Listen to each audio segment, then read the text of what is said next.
All right, so today we are going to be doing a deep dive into a topic that I know a lot of you are interested in. It's how to build consistent study habits even when you have a full-time job. Oh, yeah.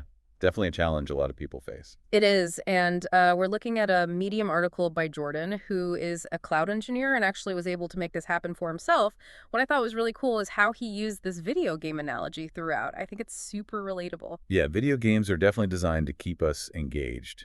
There actually are a lot of parallels we can draw to learning and motivation.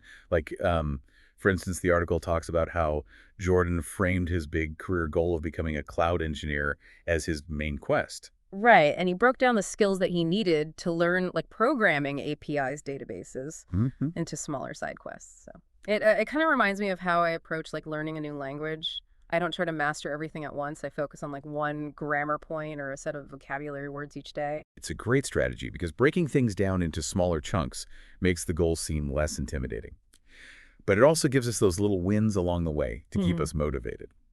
There's actually a lot of psychology behind this. Our brains love progress, and those little bursts of dopamine we get from achieving something, even if it's small, can really fuel our efforts. So if you're listening to this, think about your own main quest, like that big thing that you want to achieve, and then consider what smaller side quests you could create to get there.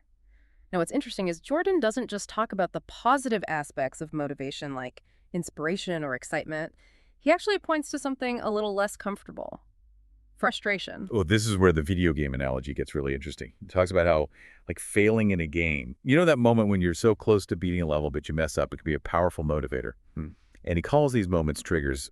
Yeah, he even shares the story about living with 5 roommates and how the constant chaos and lack of privacy became his trigger for studying harder.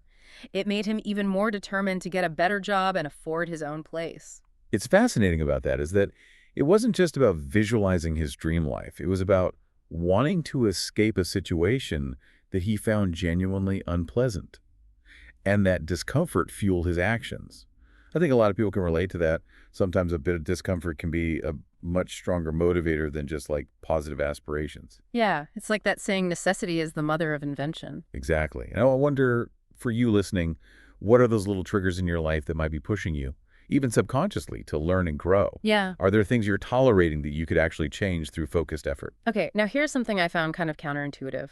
Jordan says that moving to a new town while initially lonely actually helped him focus on his goals. It makes sense if you think about it. Being in a new environment, away from familiar distractions and routines, can actually be a great opportunity to reassess priorities and dive into something new. It's like hitting the reset button on your habits. Yeah, and even if you can't physically relocate, I think there's a lesson there about creating that mental space for yourself. Maybe it's finding a quiet spot in the library or using noise-canceling headphones or even just being more intentional about carving out time for yourself. Absolutely. It's all about minimizing distractions and creating an environment that allows you to truly focus. Mm. Sometimes escaping the noise, both literal and metaphorical, is the first step to making real progress. Now, another challenge a lot of us face, especially those with full-time jobs, is that temptation to just unwind after work instead of hitting the books. Right, and Jordan actually offers a pretty ingenious solution for this. He started time blocking his entire morning routine, including dedicated study sessions. I think that's a really interesting perspective shift. He didn't see studying as something he had to squeeze in after a tiring day, but as an essential part of his routine, just like brushing his teeth or having his coffee. I love that it becomes a non-negotiable part of his day. Yeah. And, there's a lot of power in habit formation. The more consistent we are with something, the less willpower it requires. He even mentions using an app called Atomic Habits, which I think is all about building those small, consistent actions over time. Maybe that could be a deep dive for another episode. Yeah. What I find fascinating here is that Jordan seemed to view studying not as this separate, burdensome activity, but as something interwoven into his everyday life. And that probably made it feel a lot less daunting. It makes me wonder, is there a way to view your learning goals as something that's integrated into your life, rather than this extra thing that you have to do? That might be a helpful mindset shift. It definitely is. And speaking of progress, another thing Jordan emphasized was tracking his progress. He used Notion to document all the new skills he was learning and then compared those to job requirements he saw online. Oh, I think that's so smart. It's like having a visual representation of how far you've come. Exactly. There's a real psychological benefit to seeing those small wins accumulate. It reinforces our sense of accomplishment and motivates us to keep going. It's almost like leveling up in a video game, right? You can see your progress bar filling up. I find that incredibly motivating, and I think a lot of people, myself included, struggle with staying consistent when we don't see tangible results. So finding ways to track those little wins can be a game changer. It can be, absolutely. And I think it ties back to that idea of approaching learning like a game. You've got your goals, your milestones, your progress tracking, and hopefully a sense of enjoyment along the way. We were just talking about how Jordan turned studying into a habit, almost like brushing his teeth. What are some other ways that we can make learning a more integrated part of our lives? Well, one thing that really struck me in the article was this idea of starting small. Jordan didn't try to overhaul his entire life overnight. He started by incorporating just 45 to 60 minutes of studying into his morning routine. And I think that's a really important point. Yeah, I can see how that would be way less overwhelming. If I think about trying to study for like hours after a long day, it just feels impossible. But carving out a little bit of time in the morning before things get hectic seems much more doable. Yeah, it is. And it's a classic example of how small, consistent actions can actually lead to big results over time. Think about it like compound interest. Those little bits of effort, they accumulate and grow exponentially. You might be surprised by how much you can accomplish with just a little bit of focused time each day. So for anyone listening who is feeling intimidated by the thought of studying regularly, remember, you don't have to climb the whole mountain at once. Start with one small step, something that you know you can commit to, and gradually build from there. Right, and as you get more comfortable, you can always increase the duration or the frequency of your study sessions. It's like training for a marathon. You wouldn't start by running 26 miles on your first day. You'd gradually build up your endurance over time. Now, another strategy that Jordan mentioned that really resonated with me was this idea of gamifying your studies. Yeah, this ties in perfectly with his video game analogy. It's about tapping into our natural desire for achievement and reward.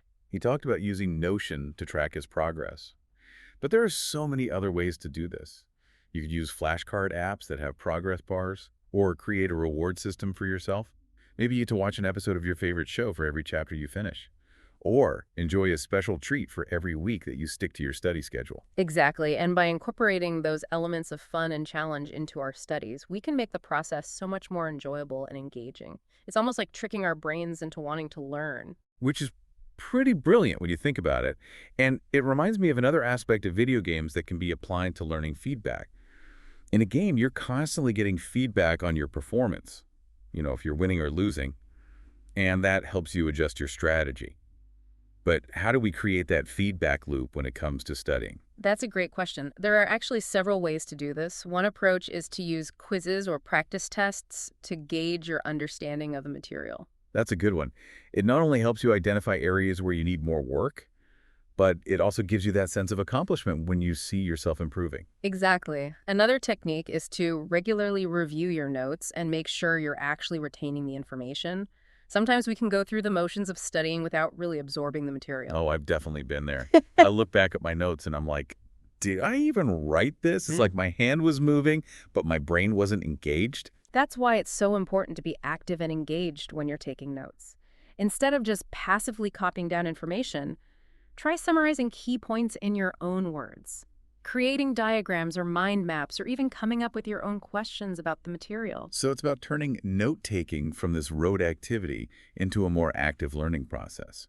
That makes a lot of sense. It does, and the more actively we engage the material, the more likely we are to understand it and remember it. We've talked about starting small, gamifying our studies, and creating a feedback loop.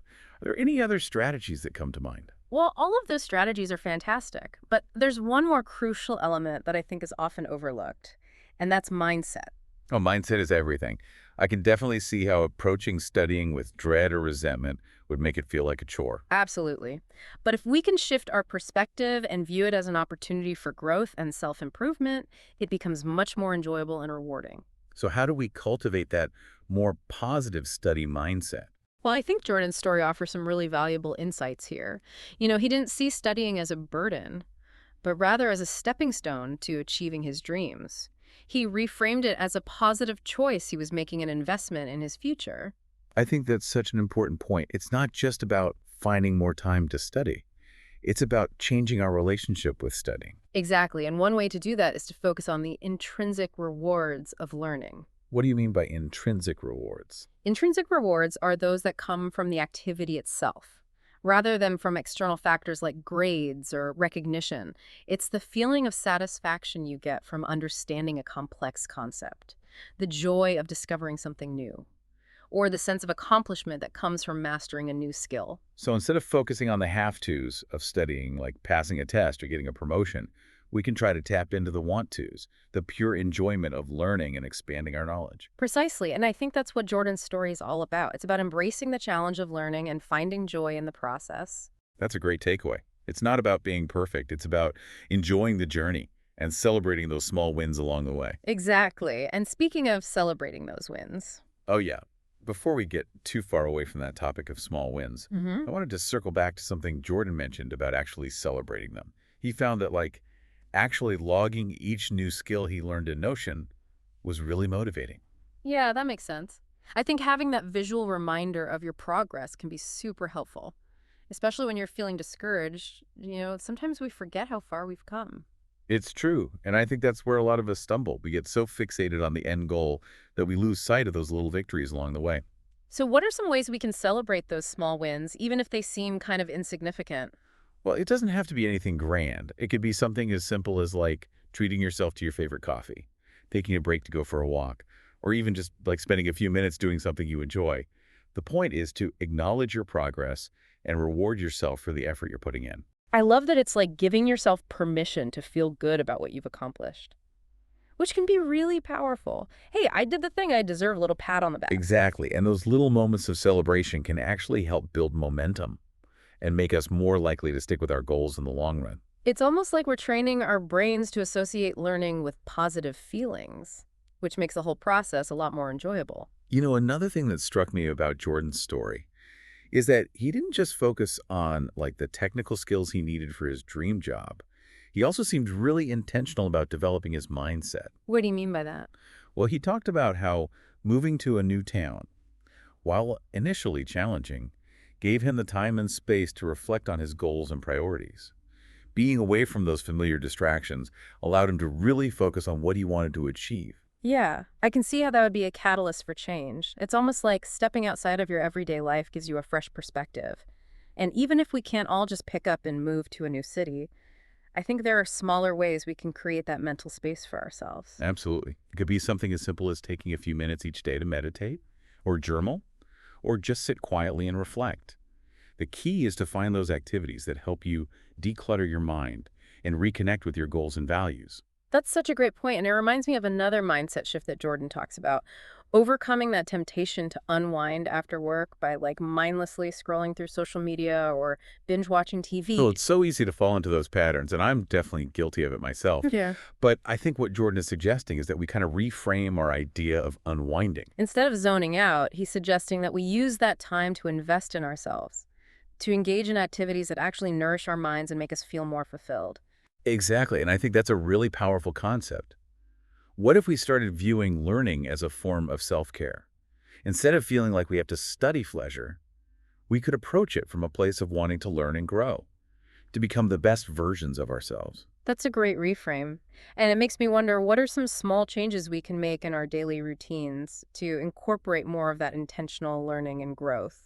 Well, it could be something as simple as swapping out 30 minutes of scrolling on your phone Hmm. for 30 minutes of reading a book or listening to a podcast, or even just brainstorming ideas for a side project. I love those suggestions. And I think it all comes back to what we were talking about earlier, being intentional about how we spend our time and energy. Exactly, and I think Jordan's story is a great reminder that even small, consistent actions can lead to incredible results over time. It's inspiring to see how he was able to transform his life by making those small changes and embracing a growth mindset.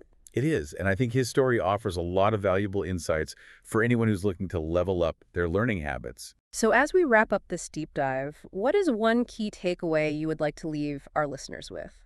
I think the most important thing is to remember that learning is a journey, not a destination. It's about consistently challenging yourself, embracing those small wins along the way, and finding joy in the process of growth and discovery. Beautifully said. And on that note, we want to leave you with a question to ponder. What one small change will you make today to level up your own learning journey? Until next time, happy learning.